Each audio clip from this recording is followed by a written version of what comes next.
want to say something, get rid of it. No. Okay, so we want to go to, where do you want to go for your tools to open that up? I'll go for Vincent. We have too much of a shine. Coming through there, and this Pretty is good power on the floor. need some makeup as yours. There you go. Sounds fun. That's you. You know,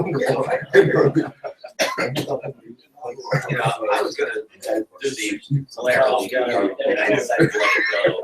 And then I realized I can't. One opportunity, one shot, one opportunity. Alrighty, so let's get going. Talk about the principles of refereeing. We're really going to be talking about the philosophy of how we see the game and how we approach the game and how that relates to refereeing. But I just wanted to start off. Back in 1974, I was actually alive then. I was 8 years old, and my dad took me to this game in Durban. And I remember the game was sold out. It was the British Lions against Natal. And I sat on his shoulders the whole game because we only had standing room back then. And I watched the spectacle. And I don't know if any of you, I'm sure some of you remember Gareth Edwards and Phil Bennett and J.J. Williams and J.P.R. Williams, Willie John McBride. You know, it was probably one of the greatest teams ever. You know, they came to South Africa, they played 29 matches and they drew one and won all the others. It was like one of the greatest teams, and just being there and watching them was really the moment that I fell in love with rugby.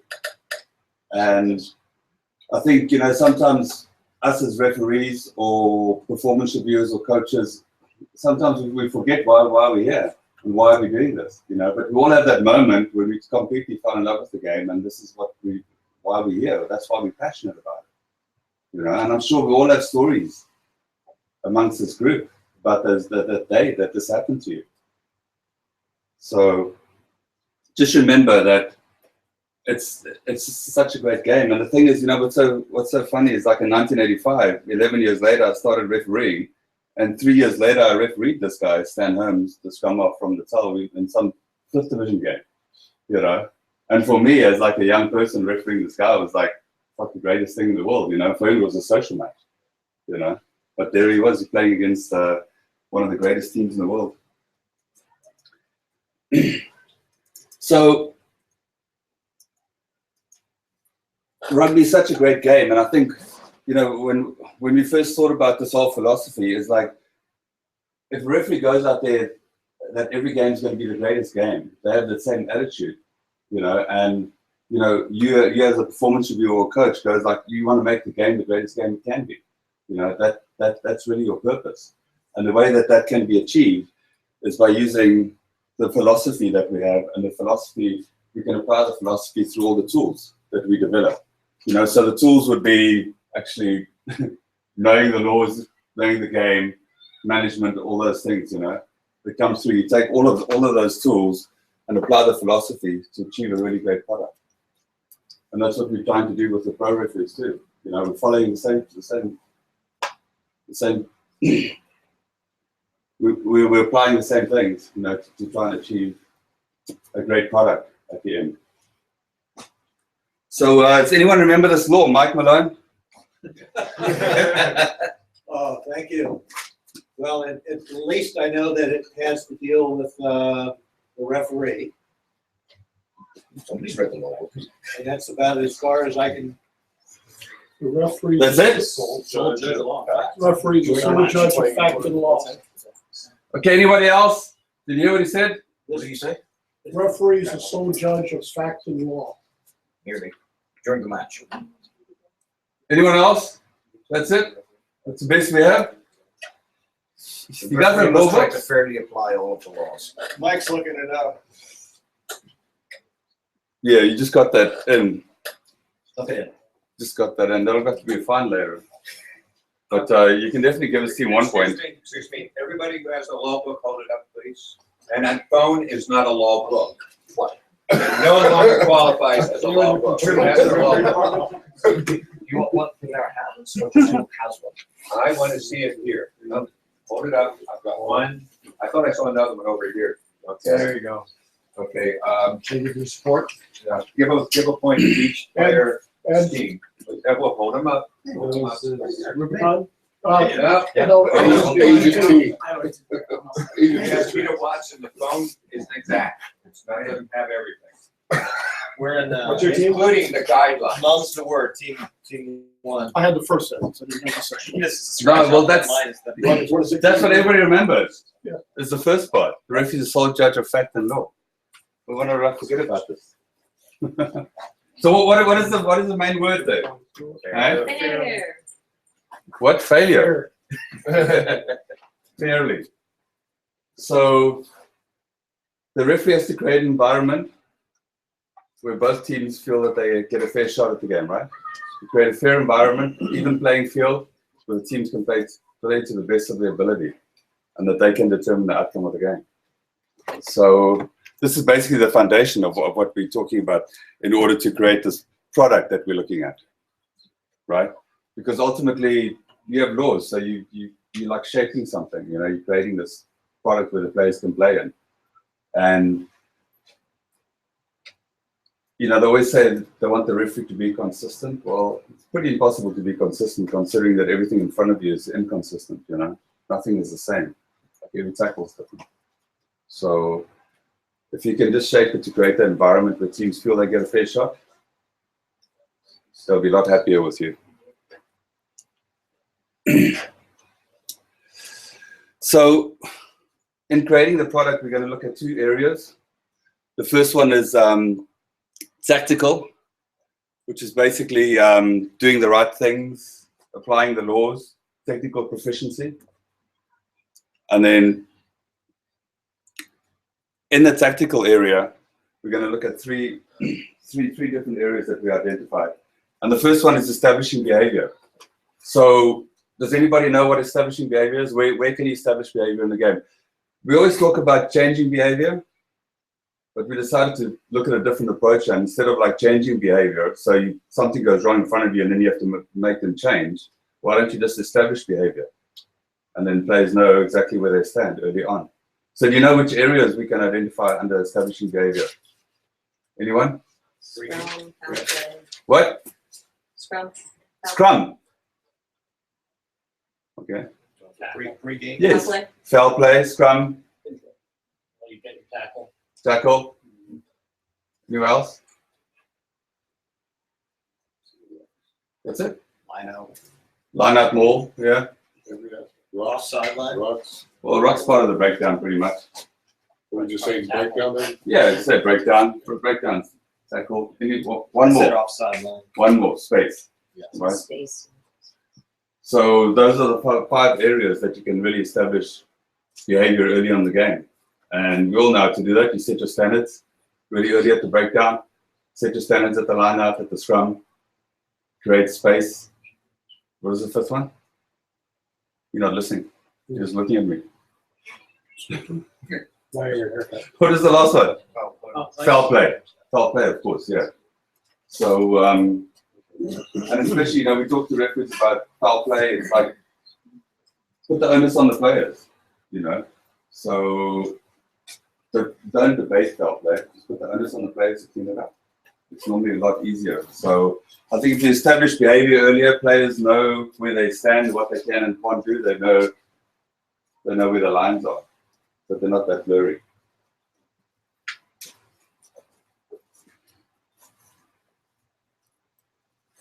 And of course, scrum, like everyone knows how to referee the scrum, right?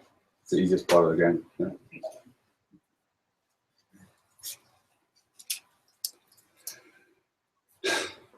Second one is effective advantage. So I know we obviously watch a lot of international rugby, and I think it's definitely one of the areas where the referees are lacking a lot currently, is that they play advantage for everything.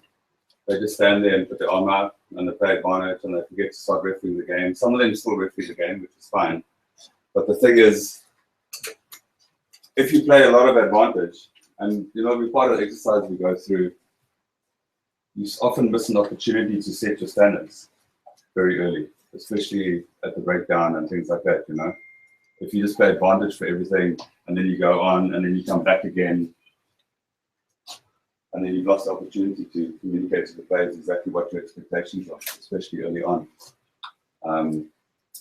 And I'm sure everyone here, you watch games and you see the ref playing advantage, you go like, that's not going to work, right? It's not going to work. And they're going to eventually come back, and then they come back, and it's just wasted everybody's time.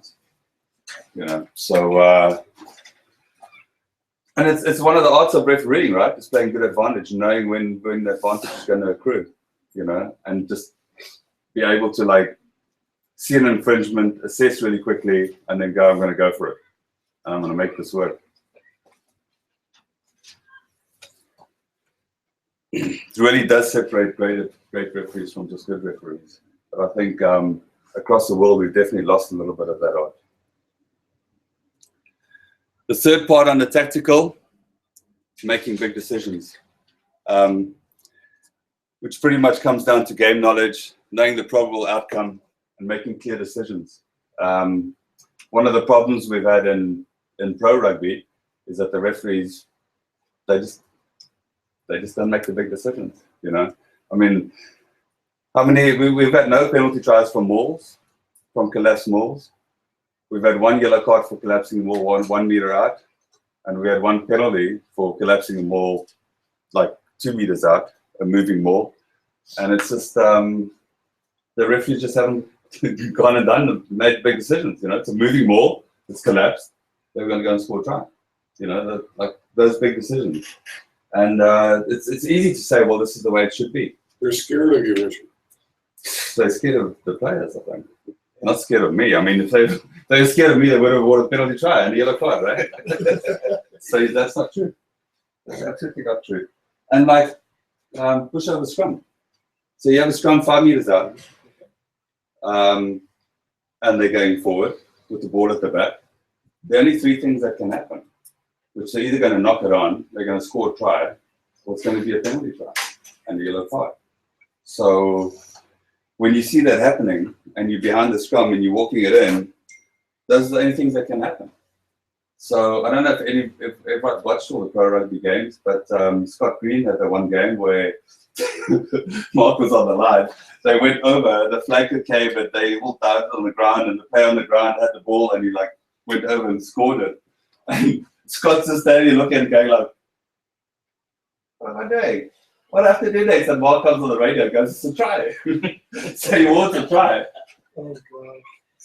But, I mean, you have to understand, these are huge pressure games suddenly, you know, it's a different level. So this was early on in the competition.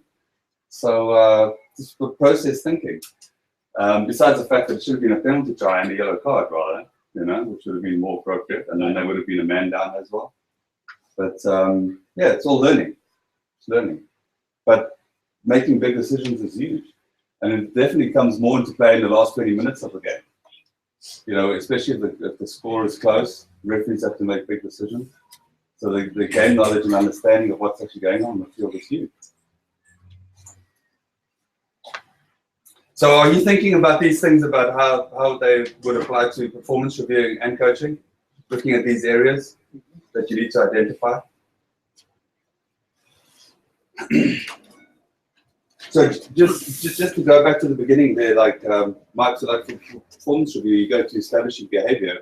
So you have the tackle, and the referee struggled at the tackle. So maybe they have like only 2 or 3 tackle penalties in the game, which nobody can do, and they have like 10 ruck penalties, and you know they struggled at the tackle, and then you can go, they didn't establish behavior at the breakdown, and that's something they need to look at, you know. So the coach, and then you back it up with your data. So you have like, oh, they made like 7 or 8 tackle errors. That's why they had so few tackle penalties and a lot of ruck issues that started because they didn't sort out the breakdown. So then they can go back to the coach, and now they know they need to work on that area. You know, that's just an example. It's getting really hot up here. We're almost done. We're halfway with this little presentation.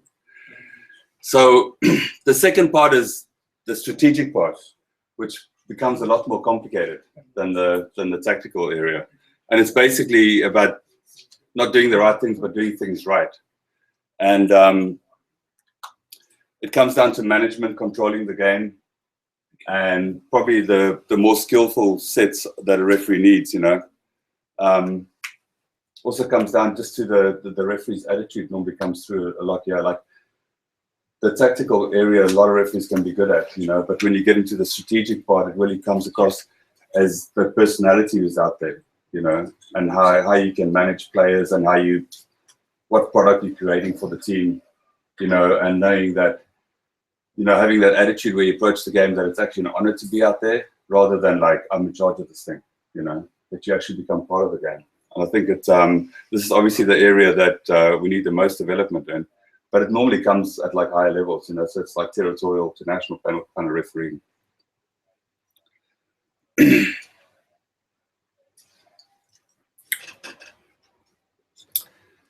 So this is the easy stuff, right? Empathy and materiality. Empathy really is understanding what someone else is going through. What happened to Matt Eason? You want to tell us what empathy means? What everybody's going through. What do you? I'm listening. No, well, talk. Say something interesting. On empathy? Yeah. Wow.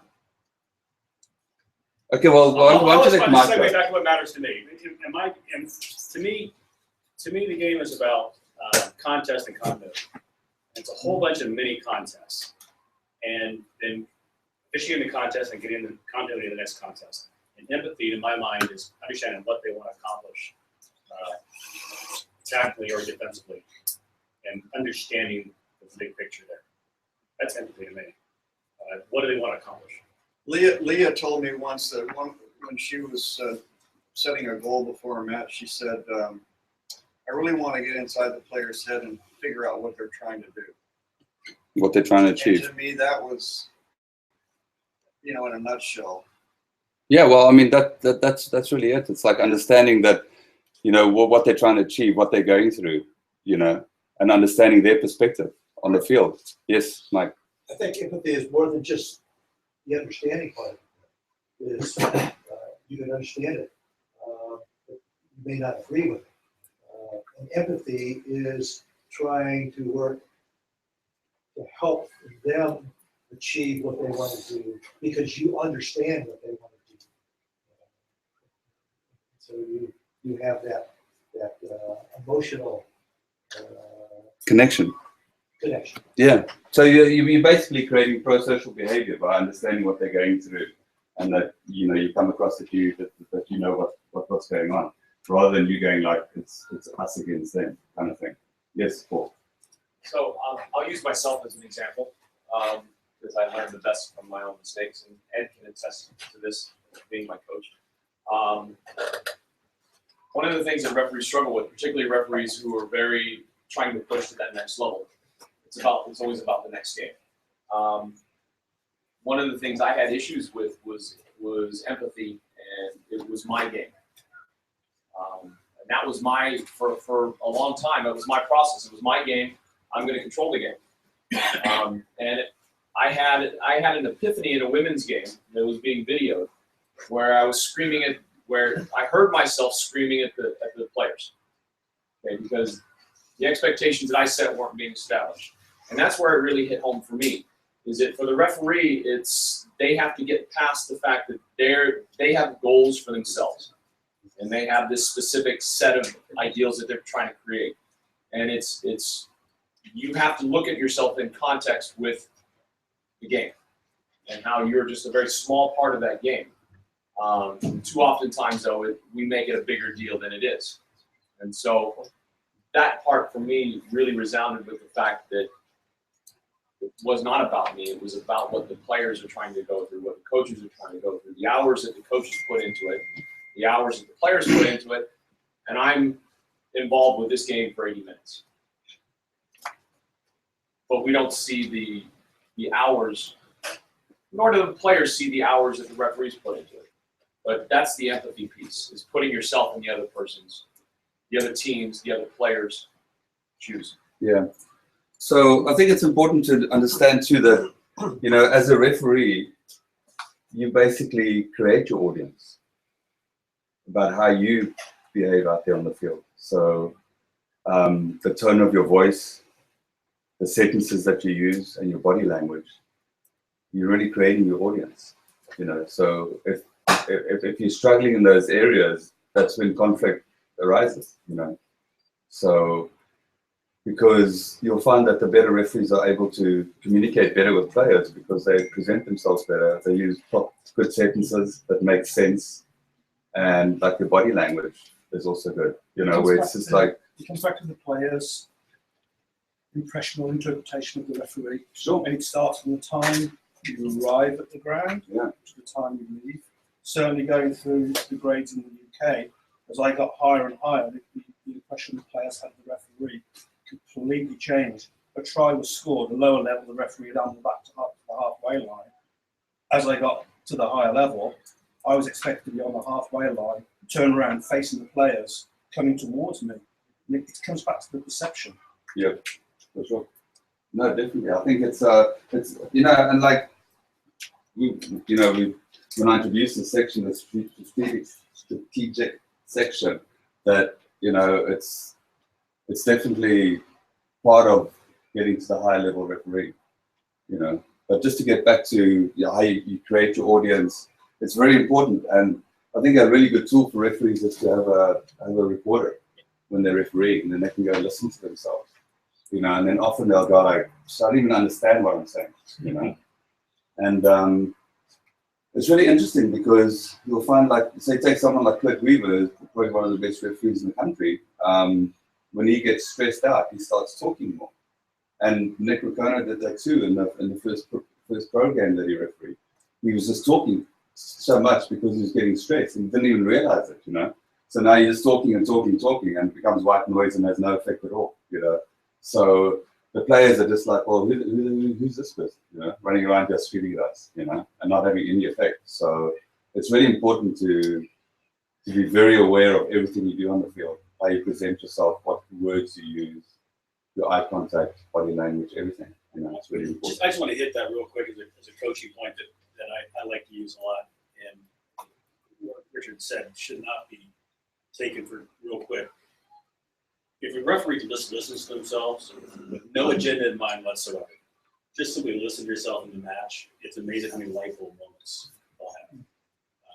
It's the speech patterns, to word choice, to rush, to just no agenda at all. Just listen to yourself, and you'll be surprised what you get out of it.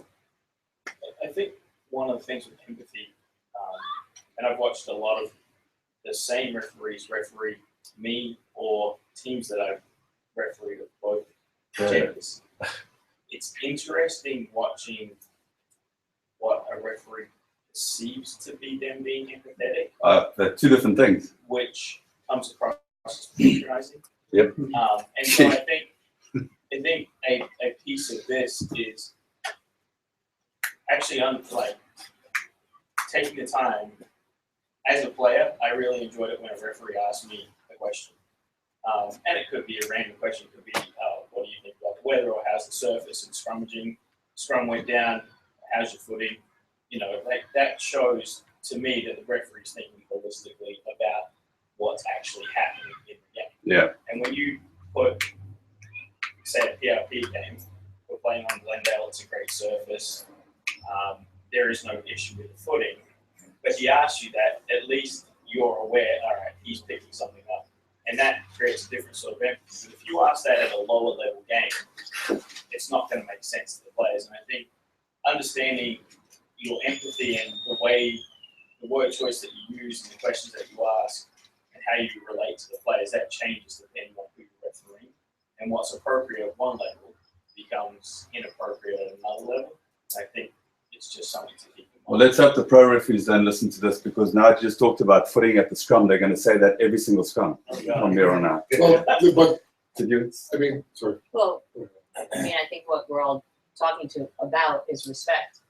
And that's what it comes down to. Empathy and materiality is creating a culture of respect. Right. On whether you want to be there. So It still that comes is, down to, you can tell if a referee really wants to be there and be part of this game, For sure, yeah. or if he's just there because he was appointed. You have to approach it that every game's going to be the greatest game, right? Yeah, you take the game that you have that day, Yeah. forget about everything else. Well, So the problem obviously is that we're talking about high performance referees. We're not actually talking about the grassroots rebels and, you know, the C3s, the C2s, and even the C1s for that matter. And at the end of the day, a lot of this is personal characteristics. And unless you're able to induce that belief or philosophy of thinking in those things, we're not psychologists.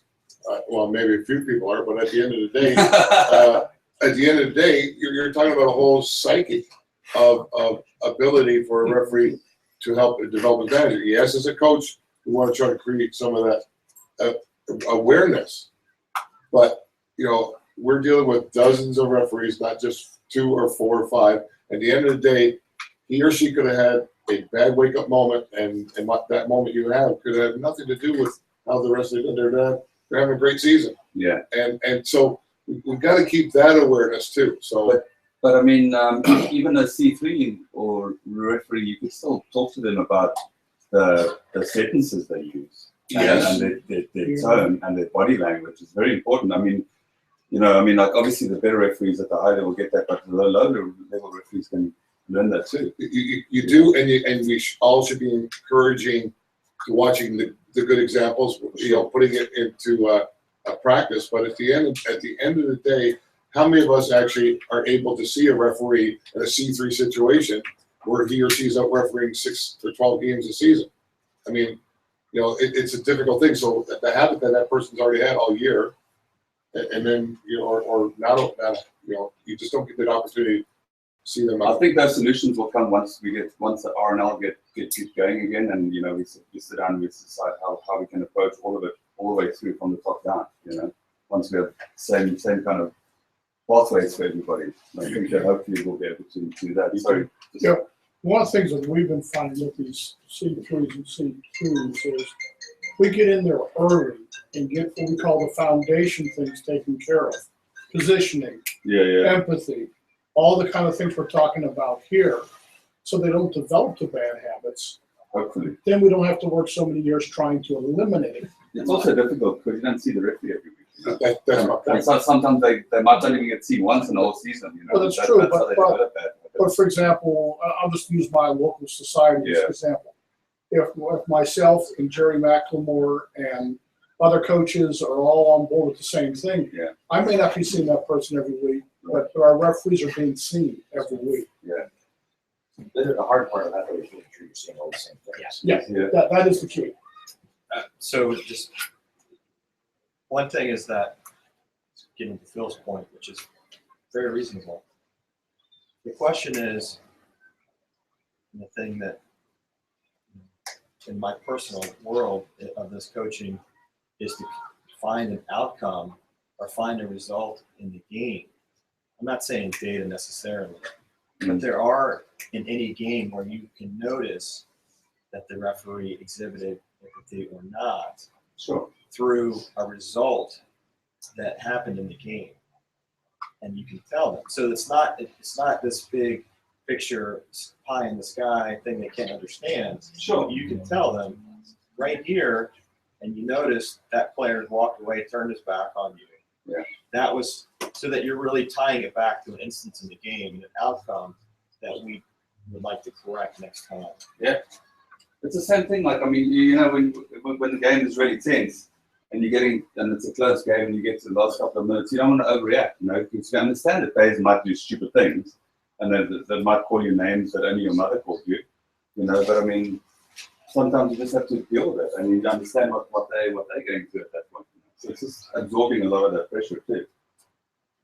I was just going to say, I mean, this is completely unscientific, but there seems to me a huge correlation, especially at the C2, C3 level, of referees who have a real learning orientation rather than a performance orientation. To the same referees have the germs or already are displaying a lot of empathy.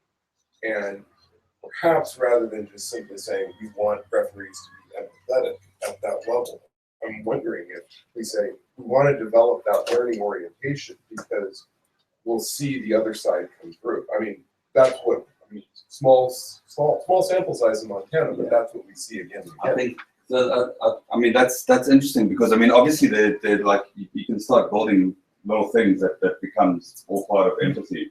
that you develop as you become a more senior referee. But I think like if you go to C3 level referee, you tell them, well, you know, you need to work on your empathy. It doesn't mean anything. You know what I mean?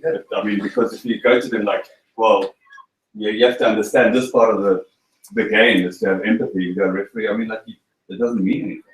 It's pointless. I've spent last 2 years coaching here and watching the developing referees. Empathy is probably the hardest aspect of the game for them to pick up.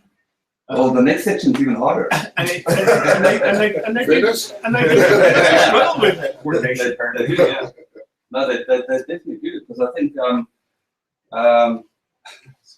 we were having this conversation the other day about what kind of people become referees, you know, and we generally have gigantic egos. We have low self-esteem. We suffer from some kind of loneliness, I think. You also met Wayne Barnes, though. Yeah, we like abusive behavior. Well, we have no friends. That's why I have to join some community, right? Well, We you know, didn't make the team, so we created a new Like team to be abused. we don't have the position anymore to self. to work ourselves. Yeah. What you do in private. What you guys do in Tennessee? Yeah. I just None want of to that stuff. wet blanket or a word of caution on empathy though. And that is the number of C3, C2s, C1 referees that blame poor performance on materiality, advantage. I had empathy. I saw that. I know that. I just kind of let it go, or I was trying to let this happen. It's a cop out and an excuse too. Yep. So we can't get too carried away with I was doing it out of empathy. You know, you've got to be accurate. Empathy comes into play when you've got 10 penalties in a row. Yeah. You got a 50-50 call. You got to start having empathy, or maybe you're Yeah. seeing things wrong. I mean, like you can go like this, or you can always go like this too, right? Yeah. Anyway, just to sum this up, it's what Amanda said. It's about building trust and respect, and it's about building it throughout the game without being arrogant. And it's really about influencing the game as the game progresses and understanding that refereeing is not about yourself, it's about the game. And I think a lot of referees suffer from thinking that the game's about them. You know, it's not about you, it's about the game. It's about creating a great game. Materiality we can talk about forever, but we won't. I think an easy way to look at it is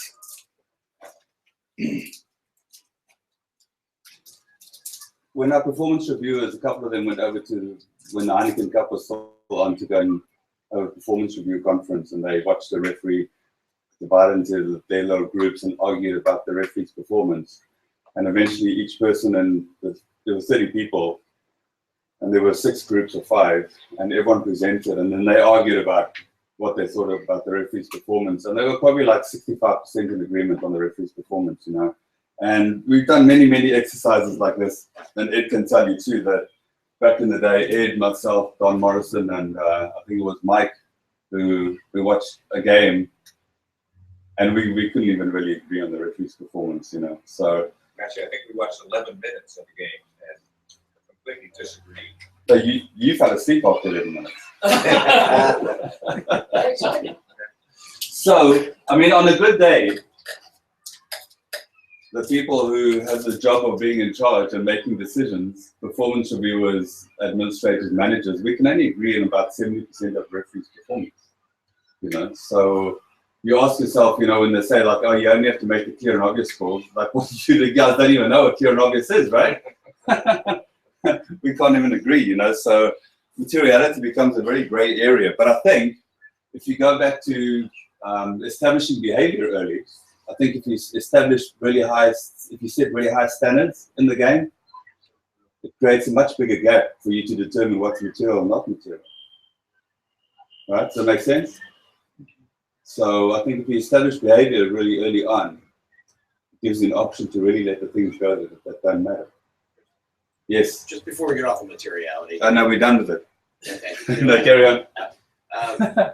In establishing behavior and all that, I'm struggling, and I'm not clear at the highest levels what the opinions are, but when you have a line out, this is such an obvious thing to me. When you have a line out and it's not straight and there's no opposition, is it material or not? Because when you don't call it, the whole world erupts.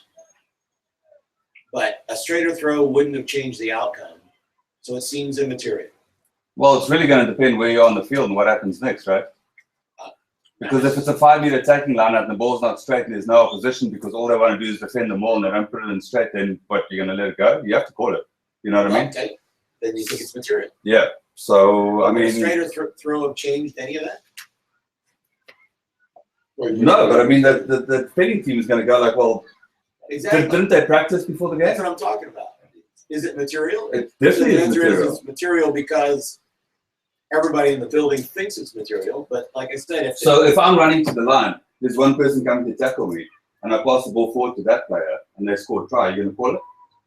well, that's another issue of material. But then I understand. You what should you're most talking- definitely call it. I understand that. Yeah. I'm just questioning this not straighten the line out when a straighter throw wouldn't have changed it. I would say that this has got nothing to do with materiality. No? Because it's about accuracy in the call. Because you can't go like, well, you know, if the other team's not going to hook the ball in the scrum, I'm just going to like give it to my number 8, you know. Okay. Or you might as well, at the hooker, might as well just throw the ball to the number 9 then. So, Okay.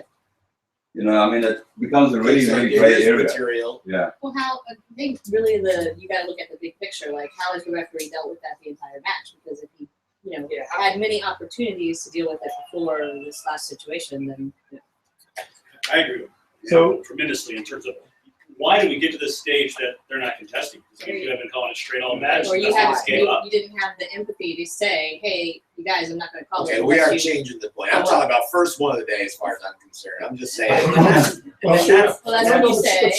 Said you're Then that further goes back to back. establishing your behavior. Okay, okay. I would So it's call it. material. It's okay. I'm Um, just saying, to me, the outcome doesn't change because that's what seems immaterial. So is Ed on the team? Ed Todd. Is he on one of the teams? No? He's on our team. Well, you have to lose points there because of the phone ringing. And then over here, his team needs to lose some points because he made us talk more about materiality. Okay. And we're Guilty. agency. I mean, if we lose, we don't have to go to the work event. Yeah, we're actually going home. Straight to the bar. So,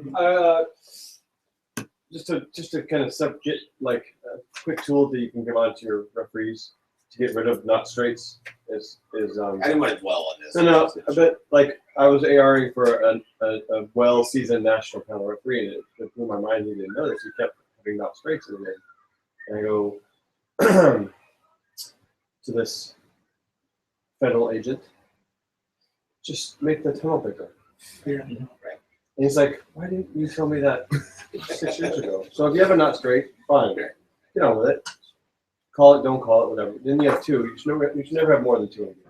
Just make the tunnel bigger. If you can't, if it's here and here, and you go, you can't hit that target, then you're gonna get something. You just make it massively safe. If you have a hooker than that, just make it massive and just get it out again. I think that punches over the hook. I think you'll find in tomorrow's game that there will not be much of a tunnel in the game. I'm assuming, unless someone told him that he needs to get a bigger tunnel. The game becomes a lot more competitive. You'll find that you watch a team like Ireland, they always close the gap on the setup, on the opposition ball. And that's what they did in the World Cup, and that's why they were so successful in turning over so many lineouts in the World Cup too. They do it all the time. Cheats. Works against certain teams. Game understanding. It's really simple because it's knowing what's going to happen next so that you can anticipate rather than react to something. So for instance, a simple example is like you kick the ball through, you got one defender, you got 2 attacking players coming up, the defender is tackled. What do you think the defender's going to do when he's isolated by himself? Yeah. He's probably going to hold on to the ball, yeah? Don't be that smart to figure it out. But in all aspects of the game, really refereeing in context. So, for instance, in Kurt's game on Sunday, San Diego were down 17-34, and they were held up in goal. It's 20 minutes to go in the game. and there's a 5-meter scrum to San Diego.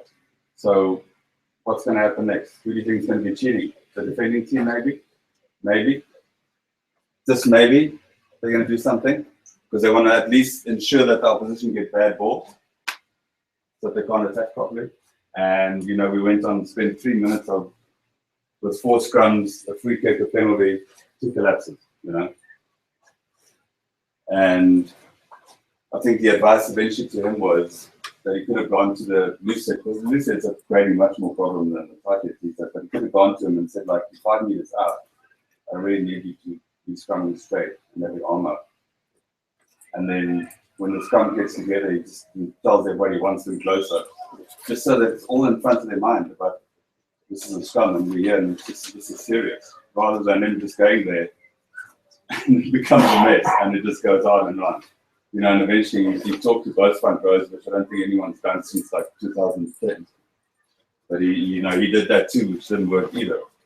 Anyway, but the eventual outcome was that San Diego got the ball out of the scrum really badly, and it was turned over. They never came back in the game. But if they had scored a try at that point, in those 5 minutes of pressure, it might have been 34-24, which would change the game completely. So it's just knowing where you are and what's going to happen next. And this is, I mean, you think empathy materiality is difficult. Apparently this is more complicated. You know, it's also just understanding momentum. So momentum could be in one phase, someone's got the upper hand and understanding that the opposition might be something silly to stop that, like when you get close to the goal line. Or sometimes when you referee the game, you know, one team has got the upper hand, and suddenly you can feel the momentum start shifting, that the other team's coming back. And then you have to be aware that the defense is going to do something silly, you know. Like, just to give you an example, one of our referees refereed Cal, and they went off in the first 10 minutes and scored 3 tries. And it was like, oh, it was like the champagne rugby. And then suddenly the other team get into their 22, and the first thing they do is like, they give away a penalty, and the player takes a quick tap and someone tackles them a meter away. And I was like, you don't think they did that deliberately? You know? It's like, that player should be in the bin, because now it's the first time they're under pressure and they're cheating. So do something about it. Just be aware of it. Be aware of what's going to happen next.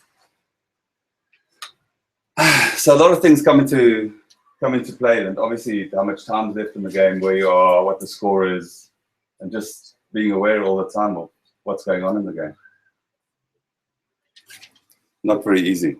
Before we leave that, Richard.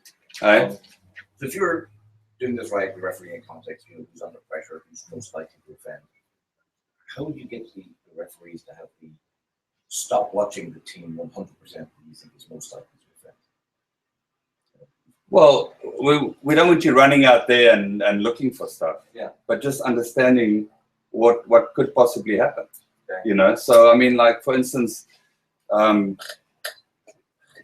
good example was South Africa against Ireland. You know, where the Ireland number 2 came around the ruck on the goal line, right, and like went and stood on the ball and everything. It's like, why did the referee not see that? You know, how did he miss that completely? You know, it's like some of these players are invisible. In pro rugby, I mean, San Diego's number 8 was obviously invisible, besides the fact that he's like 6'5" and 250 pounds. This is like a large guy in a white jersey lying on the wrong side of the tackle, and you're like, can't you see him? You know, and the referees do their review, and they're like, who the hell's that guy? You know, so you know, once they start understanding, look, you know, certain players that do stuff, they become more aware of it. And I think, like, just overall in the game, you don't want to go and target somebody, but you have to be aware that something could happen. The coaching advice would be more along the lines of you're paying, you know, maybe 60-40 attention to the team you think is more likely to be in the defensive position. Yeah. But I mean, you're not ignoring the other guys. No, of course not. I mean, it's basically, I mean, and you notice it now with the mauls, you know, when you have players joining in front of their own ball carrier, you know, the referees are missing that because they're focusing on the defenders, you know. So, I mean, that's why you have assistant referees that will call that in, you know. But, I mean, if the maul's going forward, and the maul's going forward this way, if the maul moves at this angle and they're playing this way, then obviously the side entry more or less is going to come from that side. So you have to know where to be. So in the context, you're going to be on the right place to make the right call and know who's going to be doing what. The simple things, but there's a million things we can talk about this forever, contextual refereeing. You know, the yellow card a lock, and now they have a scrum with one player missing. contextual refereeing. You know they're going to be under pressure, and something might go wrong here.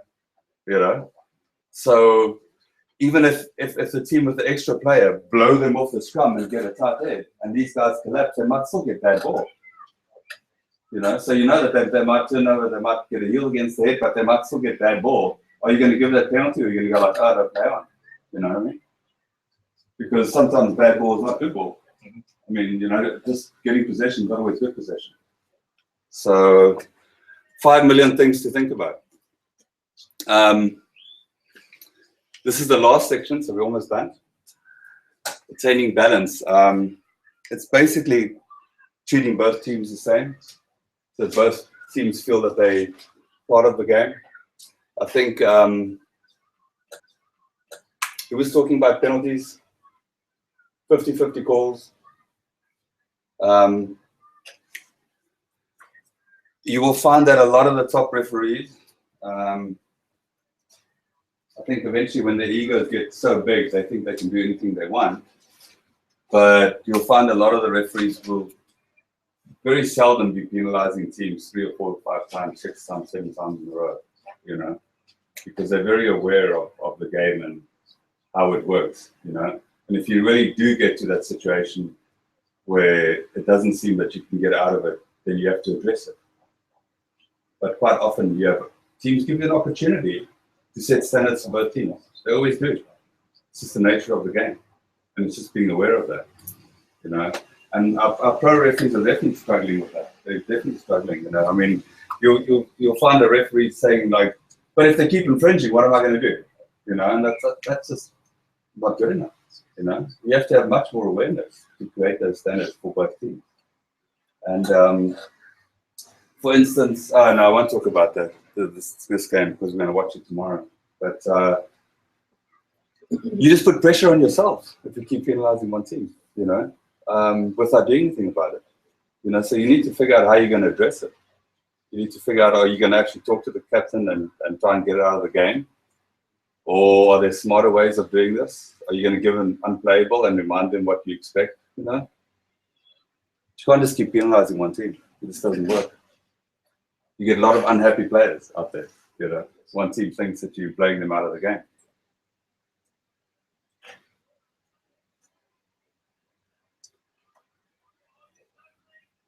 This is the most difficult one, right? Is it? Is it easier than contextual refereeing? No? No? Anyway. Well, so many times the teams themselves are not balanced. Right? I've never heard of that before. I heard some referees, and I've heard this my whole life, where people say the teams were poor. Oh, not poor. One team's, they're just not balanced in their approach. And at the local level, there's teams that are very well coached and teams that are full of athletes that are not perfectly well coached. And so it's a challenge. Balance is a challenge. I think that, you know, I think when the referee goes into the game and they have that same attitude that it's going to be a great game and they're going to make it a great experience for everybody on the field, that when you take that attitude across and, you know, quite often you can create that outcome, you know, but as soon as you emotionally in your head start judging the teams or their performance, you're definitely going to come off second best and you're going to have a bad day out there. And the idea is to have fun out there. The way that you have fun is to go out there and going, today I'm going to make this a great game and we're all going to enjoy it. It's going to be fun. And like nobody's going to screw it up for you, you know. And you go out there and that's what you bring to the game. And you'll find that's what the game, what the end product becomes, you know. Because the minute you say the game's shit, your body Yeah. demeanor, everything about you as referee changes, and guess who picks up on it? Yeah. Those squads. Definitely, and you know It the referees that are on TV all the time, you can just see it in their you face. see it, You're like, the facial expressions, whatever changes. yeah, no, And completely. the players go, well, he's not interested anymore. And he thinks we're Yeah, and they, you know, when referee gets stressed out, then the players are stressed too because they don't know what the referee's going to be doing next. Yeah. You know, so you really need to be composed and calm and not judge really the performance out there, but just be part of creating this great product. It really helps your attitude that you got there with, you know, will always help. And it's funny that you would say, like, especially when you know, I mean, I think you might have used balance in the wrong context there, but like, you know, when you have a very strong team against a very weak team, the one thing that you should never do is lower your standards. Because when you lower your standards, who's going to benefit from it? The strong team, because they can cheat better, right? So you always have to keep high standards. So when you have very, very high standards and you keep a very strong team to that too, there's definitely opportunities where you can set standards with them, you know, because their line becomes a lot tighter. So they're definitely going to end up with team learn how to play it better. For sure, yeah. And definitely, and even if it's like a high score, like a 80-0 score or something, you still have that same attitude that you approach the whole game. So the players are not going to come off and go like, gee, we got flashed today and the referee thought we sucked. You know what I mean? They want to think like the referee's still great. The referee had a great game. Yeah.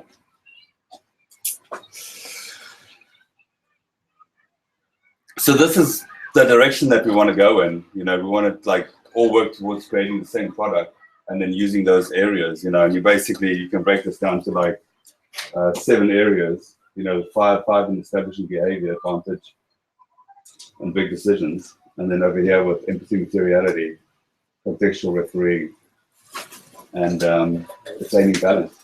So those are like the 10 areas that we want to look at refereeing. I think, you know, when you work from the top down, that's basically where the earlier referees will be better at the top areas, you know, and then as they progress, they'll be able to become more proficient in the bottom areas. So what we'll do this afternoon is we'll look at like just kind of highlights of like 3 different games we will go and we can talk about. You can watch the game and then you can look at the areas and see what areas you thought the referee did well in, what areas they need development in. And even at the top level, you know, you can identify these areas. But I think what will happen is like once you start in groups and start talking about the game, it's just start understanding the game more. And it's a lot easier to learn the game this way, I think, than actually go, well, we're going to talk about the tackle today, you know, and the tackle entry and the tackler assist release and all that kind of stuff. You know, I mean, you have to know those things, but I think it's a lot easier to help referees develop when you have these areas to look at rather than just technical areas. Okay. Anything else about this? Any other questions we can talk? We'll talk about it against afternoon again. But anything else? Ed? Not? You don't have a phone call to make or answer? No? I'm all done with that. All good? Okay. We'll take a break until like 1:45 and then we'll start with the technical stuff. So that's going to be the low point of the day. So you should definitely drink some water. Water. Okay. Water. Stop broadcast. That's one of those ones that